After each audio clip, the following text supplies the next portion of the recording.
அனைவருக்கும் வணக்கம். நான் சகோதரர் தமிழரசன் பேசுகிறேன். இந்த சேனல் ஃபஸ்ட் டைம் பார்க்குறவங்களா இருந்தீங்கன்னா சப்ஸ்கிரைப் பண்ணிக்கோங்க, பெல் பட்டனை கிளிக் பண்ணிக்கோங்க, ஆல்ங்கிற ஆப்ஷன் இருக்கும், அதையும் செலக்ட் பண்ணிக்கோங்க. அப்போ தான் நாங்கள் போடுற பதிவுகள் எல்லாமே உங்களை வந்து சேரும்.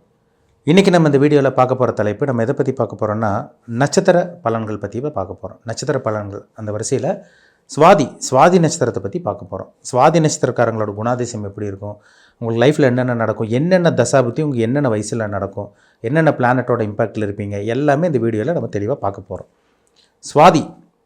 சுவாதிங்கிறது துலாம் ராசியில் மட்டும்தாங்க இருக்கும். ஒரு சில நட்சத்திரமெல்லாம் பாருங்கள் உடைப்பட்ட நட்சத்திரமாக இருக்கும். ஒரே நட்சத்திரம் ஆனால் 2 ராசிக்கு வரும். அது உடைப்பட்ட நட்சத்திரம்னு சொல்லுவாங்க. இது முழுமையான பாதம், உடைபடாத நட்சத்திரம் 1, 2, 3, 4 பாதம் சுவாதி நட்சத்திரம் துலாம் ராசியில் மட்டும்தாங்க இருக்கும். சரிங்களா? துலாம் ராசி வந்து பார்த்திங்கன்னா ஒரு நல்ல ஒரு ராசிங்க. துலாம் ராசிக்காரங்களே வந்து பார்த்திங்கன்னா எல்லாத்துலேயும் சமமாக பழகுவீங்க, எல்லோரும் அரவணைக்கணும்னு நினைப்பீங்க, நடுநிலையாக பழகுவீங்க, சமமாக பழகுவாங்க துலாம் ராசிக்காரங்க. அதேமாதிரி வந்து பார்த்திங்கன்னா நீதி நேர்மைக்கு கட்டுப்பட்டவங்களாக இருப்பாங்க. அநியாயத்தை பார்த்தீங்கன்னா அநியாயத்தை கண்டால் உங்களுக்கு பிடிக்கவே பிடிக்காது. தப்பு செஞ்சால் நீ செஞ்சது தப்பு தான், நீ செஞ்சது தப்பு தான் செஞ்சுருக்க, நீ யாராக இருந்தாலும் தட்டி கேட்குறவங்க தான் இந்த ராசிக்காரங்க. அது கரெக்டாக இருக்கும், உங்களுக்கு கரெக்டான பொருந்தும். இது எல்லாமே உங்களோட குணாதிசயம், உங்கள் கேரக்டர் அப்படி தான் இருக்கும். நடுநிலையாக நடந்துக்குவீங்க, நீதி நேர்மைக்கு கட்டுப்பட்டவங்களாக இருப்பாங்க. அநியாயத்தை பார்த்தா உங்களுக்கு பிடிக்காது. அதே மாதிரி வியாபார தந்திரத்தை தெரிஞ்சு வச்சுருப்பீங்க. இளமையான தோற்றம் கொண்டவங்களாக இருப்பாங்க. கவர்ச்சிகரமான தோற்றம், வசீகரிக்கும் தோற்றம் கொண்டவங்களாக இருப்பாங்க துலாம் ராசி சுவாதி நட்சத்திரக்காரங்க. உங்களை பார்த்தாலே அடுத்தவங்களுக்கு பிடிக்குங்க. ஏன்னா வந்து பார்த்திங்கன்னா ஒரு அடுத்தவங்களை இதை பார்த்தாலே உங்களுக்கு இந்த நட்சத்திரக்காரங்களை பார்த்தாலே அடுத்தவங்களுக்கு பிடிக்கும். அவங்க கூட பழகணும்னு நினைப்பாங்க. ஏன்னா அப்பேற்பட்ட நட்சத்திரம் தான் இந்த சுவாதி நட்சத்திரம். இது ஒரு அருமையான நட்சத்திரம், நல்ல ஒரு நட்சத்திரம்.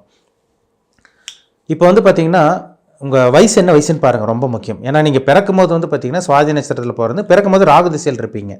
ராகு திசையில் பிறந்திருப்பாங்க சுவாதி நட்சத்திரக்காரங்க. அவ்வளோ சீக்கிரம் உங்களுக்கு கோவமே வராது. சுவாதி நட்சத்திரக்காரங்களுக்கு வந்த எக்ஸ்ட்ரீம் லெவல் உச்சக்கட்டமான கோபம் வரும். ஏன்னா ராகுங்கிறது ஒரு அசுரத்தனமான ஒரு கிரகம். அந்த நட்சத்திரத்தில் பிறந்தவங்களுக்கு ஆழ்ந்த சிந்தனை, ஒரு விஷயத்தை நினச்சா ஆழ்ந்து சிந்திச்சுட்டே இருப்பீங்க. அதையவே அடிக்கடி யோசிச்சுட்டு இருப்பீங்க. எங்கே போனாலும், எங்கே வந்தாலும், எங்கே ட்ராவல் பண்ணாலும் மைண்டுக்குள்ளே ஒரு விஷயம் நினச்சிட்டிங்கன்னா அதுவே தான் உங்களுக்கு இருந்துகிட்டே இருக்கும். உங்களுக்கு ராகு அப்படி தான் இருக்கும். ராகு வந்து அப்படி தான் உங்களுக்கு கொண்டு போகும். ஏன்னா ராகுட நட்சத்திரத்தில் பிறந்தவங்களுக்கு அப்படி தான் குணாதிசயம் இருக்கும். என்ன தான் உங்களுக்கு வந்து பார்த்திங்கன்னா கோம பிடிவாதவங்களுக்கெல்லாம் இருந்தாலும் பார்த்திங்கன்னா நல்ல குணமும் உங்களுக்கு இருக்கும். ஏன்னா இது வந்து சுக்கிரனுடைய வீடு. சுகவாசியாக இருப்பீங்க, அடிக்கடி டூர் போகணுன்னு நினைப்பீங்க, உலகத்தை தெரிஞ்சு வச்சுருப்பீங்க, அடிக்கடி ட்ராவல் பண்ண வெளியே போகணுன்னு நினைப்பீங்க, அடிக்கடி நல்ல ட்ரெஸ் எடுப்பீங்க, பர்ஃப்யூம் போடுறது, வாசனை திரவியங்கள் பயன்படுத்துறது, நீட்டாக இருக்கிறது, இதெல்லாம் உங்களுக்கு பிடிக்கும். சரிங்களா? நீட்டாக நடந்துக்குவாங்க துலாம் ராசி சுவாதி நட்சத்திரக்காரங்க. சுகவாசின்னு சொல்லலாம், சொகுசு பிரியர்னு சொல்லலாம், ஆடம்பர பிரியர்னு சொல்லலாம். நல்ல ஒரு சொகுசாக லக்ஸுரியாக இன்பத்தை அனுபவிக்கிறவங்கலாம் இந்த சுவாதி நட்சத்திரக்காரங்க தான். பிறக்கும்போது ராகு திசை வந்து பார்த்திங்கன்னா நல்ல ஒரு இடத்துல இருந்துட்டாருன்னா பிரச்சனையே கிடையாது. ஒரு சில பேருக்குலாம் சுவாதி நட்சத்திரக்காரங்களுக்கெல்லாம் சின்ன வயசுலேயே வாழ்க்கை நல்லா அமையிறது கிடையாது. அவங்க குடும்பம் நல்ல ஒரு குடும்பம் வந்து பார்த்திங்கன்னா நல்ல ஒரு ஃபைனான்ஷியல் லெவல் நல்லா இருக்காது. அப்பா அம்மா கஷ்டப்படுறவங்களா இருப்பாங்க. உங்களுக்கே ஒரு சில பேருக்கு படிப்பு கெட்டிருக்கும். நல்ல ஒரு நிலைமைக்கு வந்திருக்க மாட்டீங்க. கஷ்டப்பட்டு தான் கொஞ்சம் கொஞ்சமாக வந்திருப்பீங்க சுவாதி நட்சத்திரக்காரங்க. அதுக்கப்புறம் தான் வந்து பார்த்திங்கன்னா உங்களுக்கு ரெண்டாவது எல்லாம் பெரிய திசை தான் வரும். எல்லாம் பெரிய திசைகள் தான் வரும். ரெண்டாவது வரக்கூடிய குரு திசையில் தான் ஒரு சில பேர் நல்லா இருக்காங்க.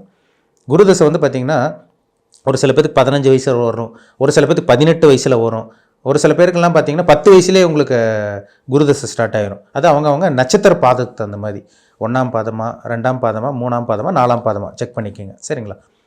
குருதசை வந்து பார்த்திங்கன்னா நல்ல ஒரு நிலைமை கொண்டு போகும். ஏன்னா குரு நல்ல ஒரு இடத்துல இருந்துட்டாருன்னா தனுசு லக்னம், மீன லக்னம், மேஷ லக்னத்திலலாம் பிறந்தவங்களுக்கு குரு யோகத்தை செஞ்சிடும். நல்ல ஒரு இடத்துல குரு யாரோட சேராமல் பாவகிரகங்களோட சேராமல் இருந்தாருன்னா குரு பக்காவாக வேலை செய்யும். உங்களுக்கு விருஷக லக்னத்துக்கெல்லாம் குரு பக்காவாக வேலை செய்யும். சிம்ம லக்னக்காரங்க, கடக லக்னக்காரங்களுக்கெல்லாம் குரு ராஜயோகாதிபதி கிரகமாக வரனால குரு திசை நல்ல ஒரு தசையாக இருக்கும். ஒரு சில பேருக்கு அந்த குரு தசையும் வேலை செய்கிறது கிடையாது. 16 வருஷம் வாழ்க்கையே ஒன்றுமே இருக்காது. ஒரு சில பேருக்கெல்லாம் பாருங்கள், ஆரம்ப பகுதியில் பிறந்தவங்களுக்கு 17-18 வருஷம் ராகு தசை நடந்து கிட்டத்தட்ட வந்து பார்த்திங்கன்னா உங்களுக்கு 35 வயசு வரைக்கும் உங்களுக்கு குரு தசை நடந்துடும். ஆரம்ப பகுதியில் பிறந்தவங்களுக்கெல்லாம் 35 வயசு வரைக்கும் குரு தசை நடந்து 35 வயசு வரைக்கும் சுவாதி நட்சத்திரக்காரங்களுக்கு ஒன்றுமே இருக்காதுங்க. கல்யாணம் பண்ணியிருப்பாங்க, நல்லா செட்டில் ஆகிருக்க மாட்டாங்க, நல்ல வாழ்க்கையை அமைஞ்சிருக்காது, குழந்தையெல்லாம் இருந்திருக்கும், ஆனால் நல்ல ஒரு வாழ்க்கை கிடச்சிருக்காது. காசு பணத்துக்கு பிரச்சனை இருக்கும், கடன் தொல்லையில் இருப்பாங்க. அந்த குரு திசை பணத்துக்கு பற்றாக்குறை ஏற்படுத்தி கொடுக்கும். ஒரு சில பேர் தான் 18-20 வயசுக்கு மேலே டெவலப் ஆகிறாங்க. அது ஒரு சில பேர் தான், எல்லாரும் கிடையாது. ஒரு சில பேருக்கு 35-37 வயசுக்கு மேலே தாங்க அவங்க வாழ்க்கையை அமையுது. அதுக்கப்புறம் தான் அவங்க நல்ல ஒரு வாழ்க்கையை பார்க்குறாங்க, ஒரு நல்ல ஒரு வாழ்க்கையை வாழ்கிறாங்க. ஏன்னா அவங்களுக்கு சனி திசை வந்துடும். கிட்டத்தட்ட வந்து பார்த்திங்கன்னா மேக்ஸிமம் ஒரு சில பேருக்கு 30 வயசுக்கு மேலேயே சனி திசை ஸ்டார்ட் ஆயிரும்.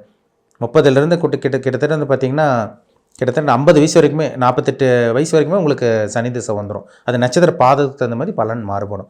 சனி வந்து நல்ல ஒரு ஸ்தானத்தில், இதே நீங்கள் தனுசு லக்னமாக இருந்தீங்கன்னா சனி நல்ல வருமானத்தை கொடுத்துருவார். மீன லக்னமாக இருந்தால் விரயத்தை கொடுத்துருவார் உங்களுக்கு. அதேமாதிரி வந்து பார்த்திங்கன்னா உங்களுக்கு ரிஷப லக்னமாக இருந்தால் சனி திசை பக்காவாக வேலை செய்யும். ரிஷப லக்னத்தில் பிறந்தீங்கன்னா சனி திசை யோகத்தை செய்யும். மிதுன லக்னக்காரங்கள் கூட சனி திசை நல்லாயிருக்கும். கடக சிம்ம லக்னக்காரங்களுக்கு தான் சனி திசை நல்லா இது பண்ணுறதில்ல.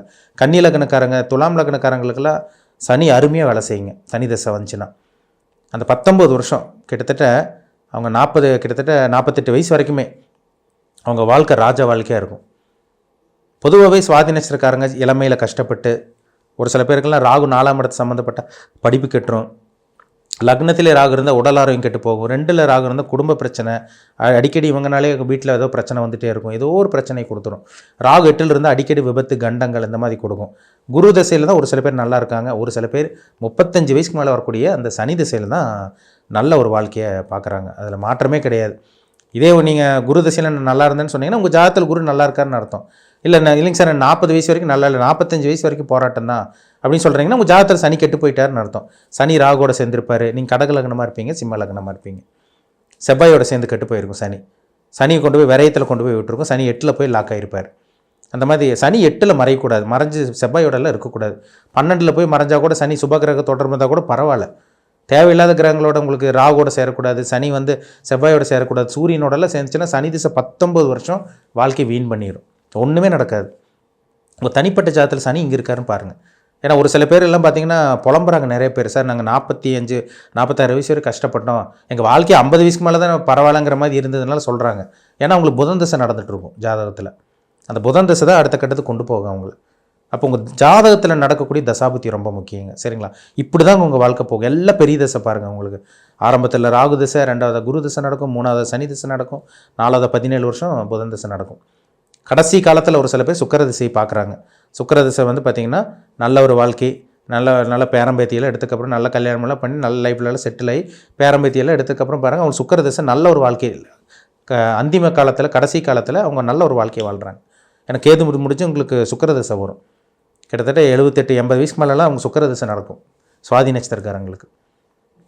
அந்த காலகட்டங்களில் நல்லா செட்டில் ஆகி நல்ல ஒரு காரு பங்களான்னு செட்டில் ஆகி நல்ல ஒரு ஆரோக்கியத்தோட கடைசி காலத்தில் அவங்க லைஃப் அப்படி போகிற மாதிரி வரும்.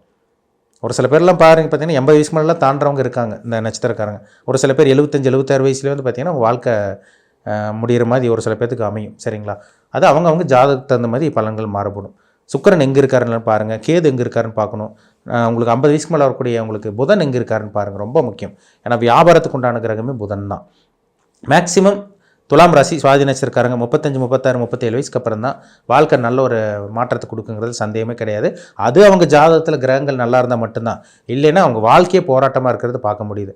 சின்ன வயசுலேருந்து கஷ்டங்க சார், தொழில் இல்லை, வேலை இல்லை, வருமானம் இல்லை, நல்ல குடும்பம் இல்லை, நான் குழந்தை இருந்தாலும் வந்து பார்த்திங்கன்னா குழந்தைங்கள் வந்து எங்களை அசிங்கமானப்படுத்துகிறாங்க, குழந்தைகள் விட்டு நாங்கள் வந்து பார்த்திங்கன்னா பிரிஞ்சு தனியாக இருக்கோம், நிறைய பேர் சொல்கிறாங்க. பார்த்தீங்களா? இதெல்லாமே காரணம் அவங்க ஜாதகத்தில் நடக்கக்கூடிய தசாபுத்தி தான். மோசமான கிரகங்களோட தசாபுத்தி, நல்ல கிரகங்களோட தசாபுத்தி நடக்காமல் இருக்கிறனால தான் அவங்க அந்த மாதிரி புலம்புறதுக்கு காரணமே அதுதான். அப்போ உங்கள் பிறப்பு ஜாதகத்தில் என்ன தசாபுத்தி போகுது, உங்கள் வயசு என்னன்னு பாருங்கள், ரொம்ப முக்கியங்க. என்ன தான் நீங்கள் வந்து பார்த்திங்கன்னா நீங்கள் என்ன கோச்சார பலன், என்ன பலன் பார்த்தாலும், எத்தனை பயிற்சி பலன் பார்த்தாலும் இந்த கிரகங்கள் மீறி உங்களுக்கு ஒன்றுமே வேலை செய்யாது. இதுதான் உங்களுக்கு பக்காவாக வேலை செய்யும். உங்கள் வயசு என்ன தசாபுத்தி போகுது, ராகு தசாபுத்தி உங்களுக்கு முடிஞ்சு உங்களுக்கு குரு இப்போ போயிட்டுருக்கா, இளம் வயதில் இருக்கீங்களா, இல்லை நடுத்தர வயதில் உங்களுக்கு சனி தசை நடந்துகிட்ருக்கா, இல்லை 50 வயசுக்கு மேலே உங்களுக்கு புதன் தசை நடந்துகிட்ருக்கான்னு பாருங்கள். இதுதான் உங்களை வாழ்க்கையை தீர்மானிக்கும். இதை மீறி ஒன்றுமே பண்ண முடியாது. சரிங்களா? தெளிவாக பார்த்து தெரிஞ்சுக்குங்க. மீண்டும் அடுத்த பதிவில் சந்திக்கும் வரை உங்களிடமிருந்து விடைபெறுவது உங்கள் சகோதரர் தமிழரசன். இந்த சேனல் பிடிச்சிருந்தால் உங்கள் நண்பருக்கு உறவினருக்கு ஷேர் பண்ணுங்கள், லைக் பண்ணுங்கள், சப்ஸ்கிரைப் பண்ணுங்கள், பெல் பட்டனை கிளிக் பண்ணிக்கோங்க, ஆளுங்கிற ஆப்ஷன் இருக்கும், அதையும் செலக்ட் பண்ணிக்கோங்க. அப்போ தான் நாங்கள் போடுற பதிவுகள் எல்லாமே உங்களை வந்து சேரும். நன்றி, வணக்கம்.